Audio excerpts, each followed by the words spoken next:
I think it has been an amazing experience so far. I guess, learning different ways to, kind of go about teaching, the different kind of resources you can use. I guess me personally, more the technology kind of side of things, because, I'm more familiar with, like live instrument stuff. So exploring that kind of technology side has kind of opened my mind a bit. And it's always about the kids. So just thinking about ways that we could make learning more engaging for the kids, I think is a really cool thing. And Musical Futures gives us the resources to do that. I think they'll just make things, I guess, a bit easier, just like in terms of finding resources and just making resources that are very accessible for not only teachers but also the kids as well.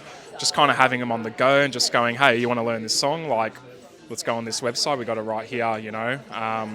So I think just mainly like accessibility and the resources are just great. Like, I mean, I just came out of a session now and I'm very jealous of the resources. It's really good. No complaints.